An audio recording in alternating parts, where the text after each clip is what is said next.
Assalamualaikum warahmatullahi wabarakatuh. Selamat pagi saudara.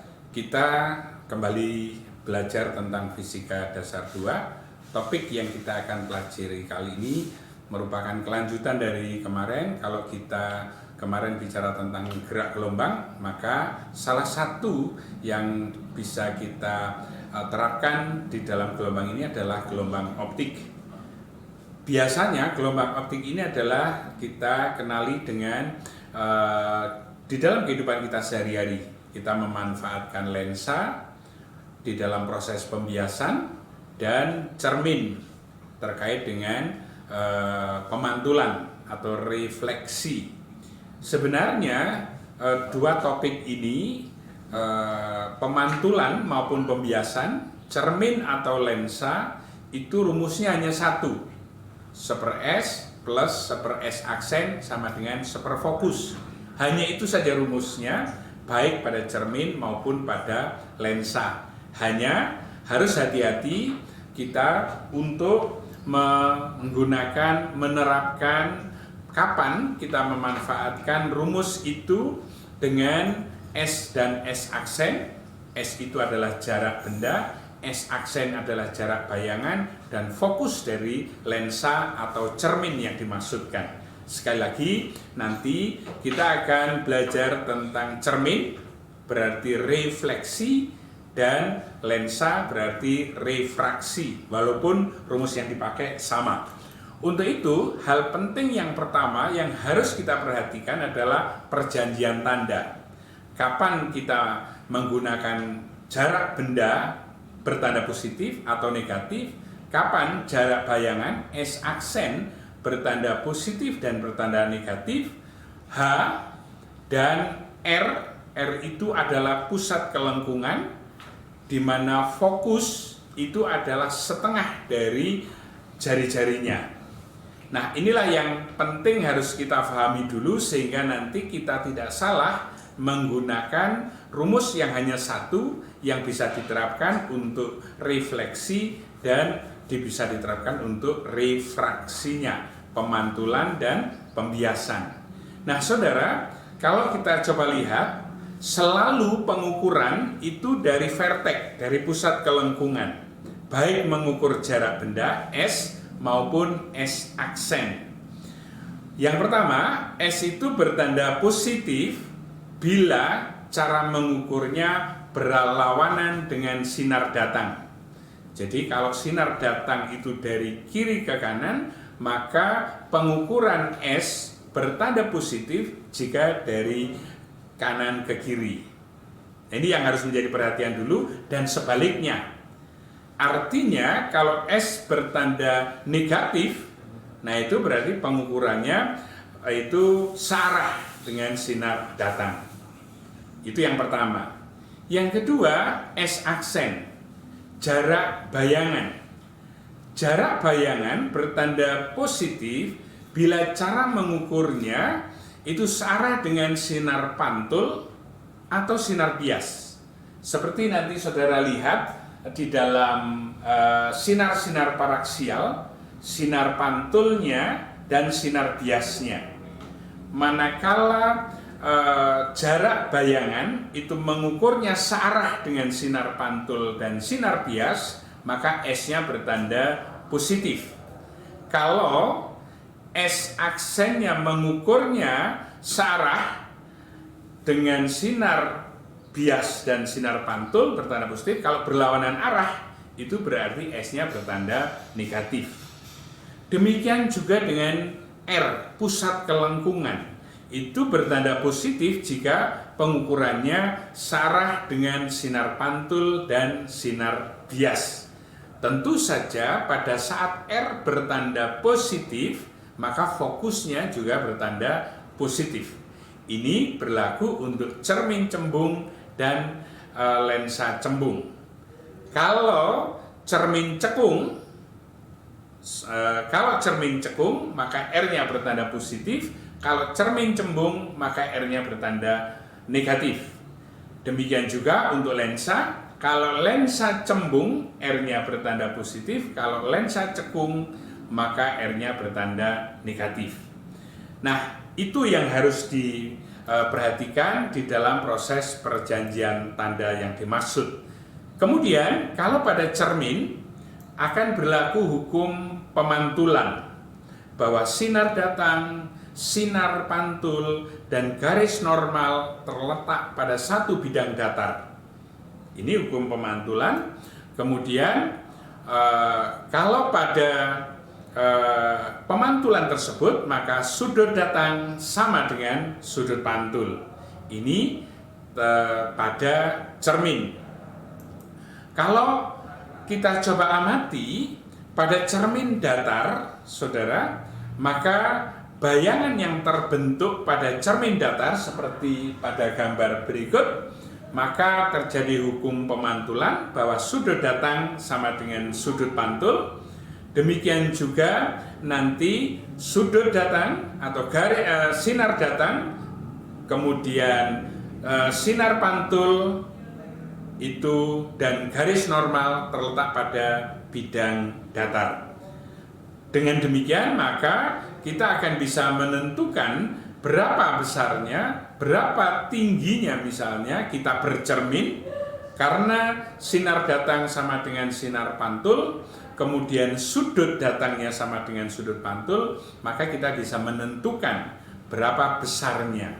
Tentu akan kita amati, maka sifat bayangannya pada cermin datar itu adalah maya, tegak, dan sama besar. Mengapa demikian? Nanti akan kita coba lihat pada gambar. Kenapa harus maya, tegak, dan sama besar tersebut.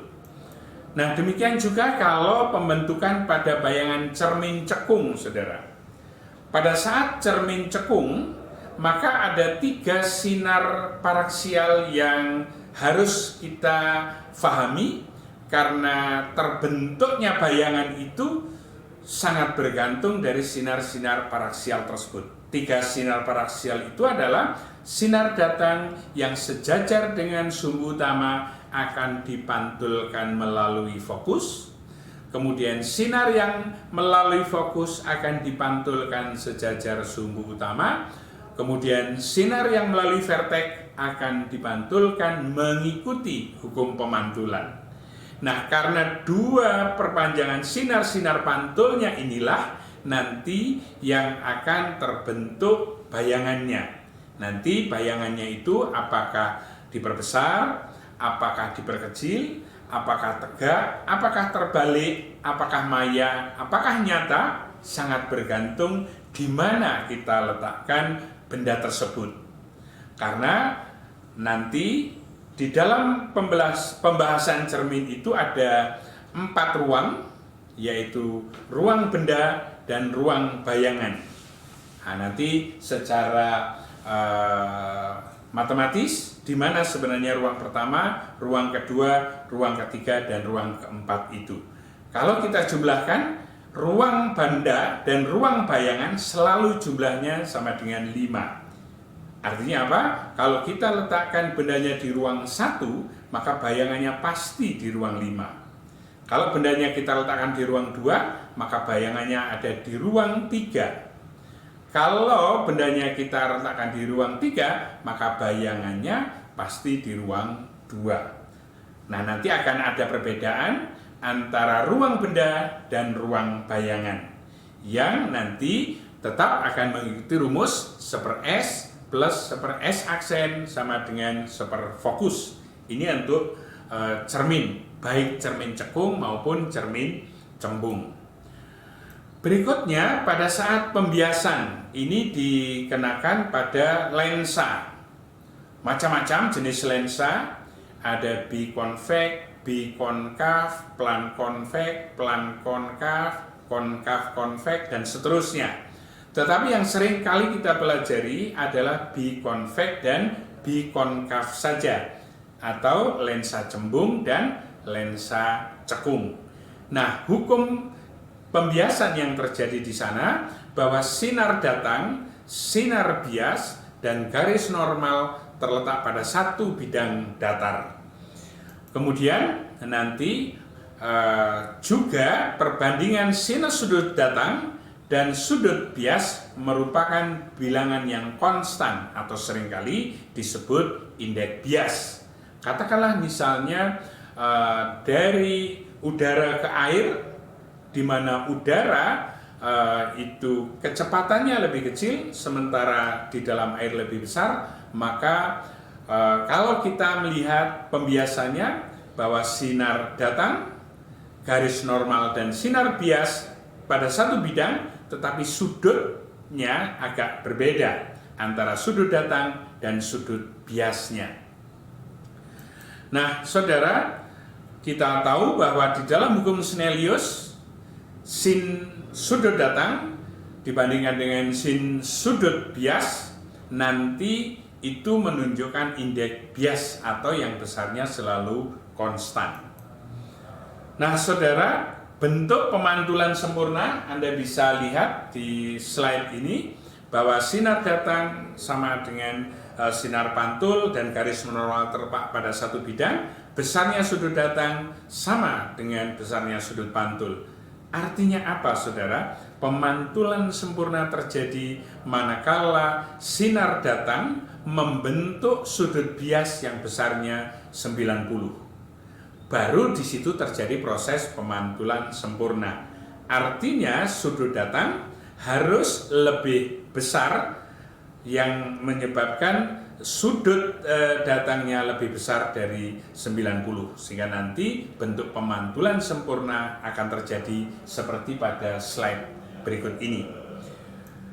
Berikutnya, saudara, kalau kita coba lihat sinar datang dari medium rapat ke medium kurang rapat, maka dia akan dibiaskan menjauhi normal. Kalau medium rapat menuju medium kurang rapat, maka dia akan dibiaskan menjauhi normal. Nah, itu bentuk-bentuk dari pemantulan yang terjadi. Sudut datang lebih besar dari sudut batas. Itu saya katakan tadi, sinar atau pemantulan sempurna terjadi manakala sudut datang lebih besar dari sudut batas. Nah, sudut batasnya berapa? Sudut batas itu adalah sudut yang dibentuk sinar datang, yang sinar pantulnya membentuk sudut 90 derajat.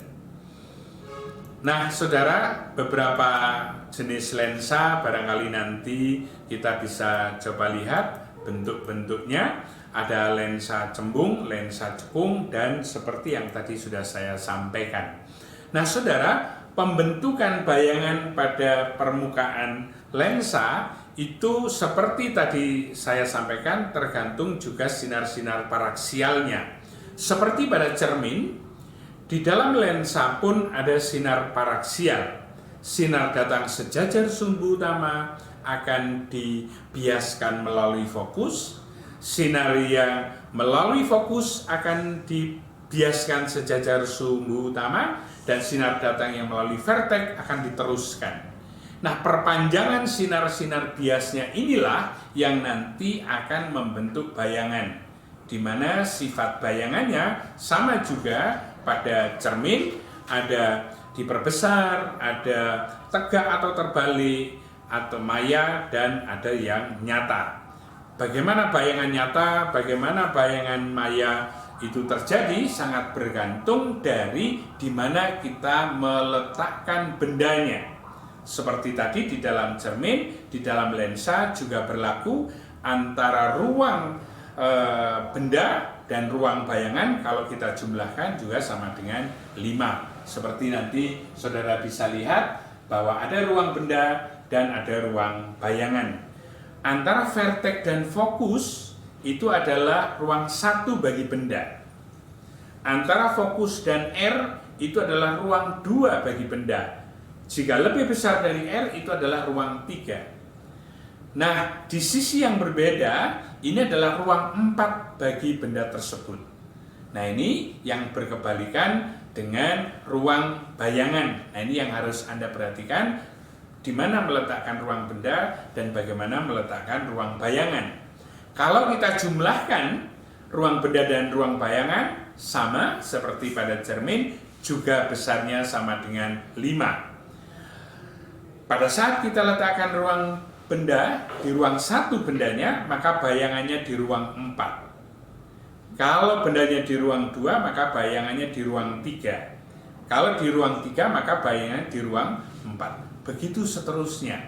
Sehingga nanti pada saat kita menuliskan, menggambarkan bayangan yang terjadi, maka saudara bisa melihat bahwa bayangannya terbalik, diperkecil nyata, atau tegak, maya diperbesar. Nah, selanjutnya saudara, silakan saudara nanti mencoba untuk menggambarkan benda itu dengan meletakkan bayangan pada ruang 1, 2, 3, dan 4, sehingga saudara bisa mengidentifikasi kira-kira bayangannya, sifat bayangannya seperti apa, baik pada cermin maupun pada lensa. Oke, baik saudara-saudara, saya akhiri pertemuan kita pada pagi hari ini, sehingga nanti silahkan kemudian saudara bisa mencoba untuk menggambarkan, bisa menganalisis, sehingga bisa menentukan sifat-sifat bayangan yang terjadi. Terima kasih. Assalamualaikum warahmatullahi wabarakatuh.